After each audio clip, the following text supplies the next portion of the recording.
Thank you, Mr. Chairman. I appreciate those remarks, and I'm going to start with the nomination of Ambassador to Ecuador. Ecuador is a democratic partner facing immense pressures from political forces controlled by former President Correa.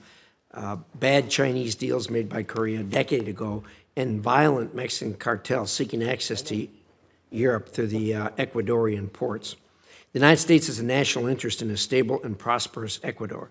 As such, I have joined Chairman Menendez on legislative efforts to deepen our economic relations and security cooperation with Ecuador. I look forward to hearing from Mr. Brown on how the United States can best support Ecuador as it works to successfully emerge from these crises. On the nomination of Ambassador to Peru, Peru is another democratic partner facing a decade-long political crisis worsened by President Castillo's failed self-coup attempt in December. Economic and social pressures related to the regional illegal migration crisis and growing security threats from transnational organized crime. I hope to hear from the nominee how her experiences in other challenging places, such as Mexico and Mali, will inform her priorities and efforts in Lima. Turning to the nomination of Ambassador to Barbados and the long list of other countries that the nominee will represent us in, the United States has enjoyed a strong and mutually beneficial relations with the nations of the Eastern Caribbean for a very long time. Their stable democracies are an example for the rest of the continent. We certainly hope that stays that way.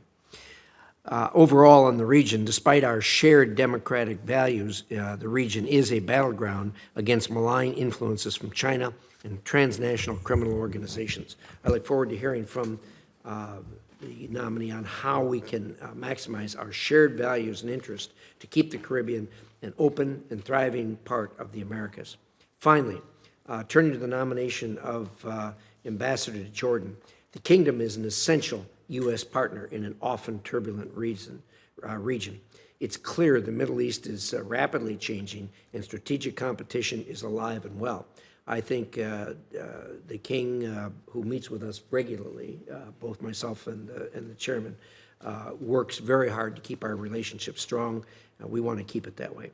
As China continues to make inroads with our long-standing partners, it's vitally important that we have diplomats who are ready to roll up their sleeves and compete in the Middle East, and I look forward to hearing your thoughts on that. As to the Maine's Columbia nomination, Mr. Chairman, thank you for your remarks. I'm subject to the same input that you are regarding the nomination from some of our members, but I'm getting it both ways. And I have to say that our staff on our side has received complaints about Ms. Maine's leadership ability, interagency management style, and judgment while serving as ambassador in charge in El Salvador. These are serious matters that we're continuing to look into.